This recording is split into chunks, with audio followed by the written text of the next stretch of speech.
Hello guys, আসসালামু আলাইকুম।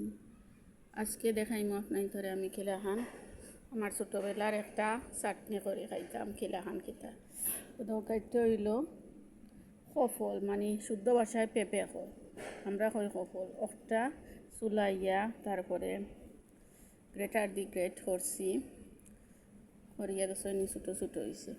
তারপরে আছে তেঁতুল, লবণ আর মরিচ। আর আমার ঘরও ধনিয়া পাতা নাই, ধনিয়া পাতা দিলে আরও ভালো হইল নে। আর রসুন পুড়িয়া এগুলা নাই যে জায়গা, তাওগুন দিলেও খাওয়া যাইব, মজা হইব, বাদ হইতো না। যার কারণে সবটা মিক্স করবো এখন। মিক্স করি এইলা খাইয়া দেখুন জানি খুব বেশি মজা।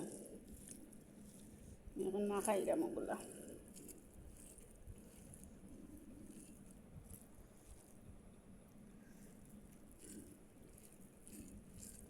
খাইয়া দেখবা খুব বেশি মজা। আমি ছোটোবেলা খাইতাম, এখন আখটা মনে হয়েছে। এখন চাইয়া দেখি আমার ঘরে পেঁপেও আছে, তারপরে তেঁতুলও আছে, সবটা আছে। তো কইলাম একটু করিলাই তো খাইমু, সবে খাইব। আমরা ঘরে সবে পছন্দ করি চাটনি এটা। এটা আমি আগে ছোটোবেলা করতাম, খাইতাম। যাওক আমি খাইয়া দেখাইম আপনার তোরে কিলাখান মজা হয়েছে।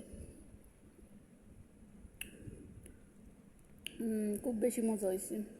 আপনাইতে খাইয়া দেখুন যেন বানাইয়া আমি যেলাখান বানাইছি। আপনাইতে এই তো রসুন ফুড়িয়া আর ধনিয়া পাতা বা বন্ডুলা পাতা যেটা হয়, বা ডুলা পাতা ওটা দিয়া দেখুন যেন খাইতে খুব বেশি মজা হইব।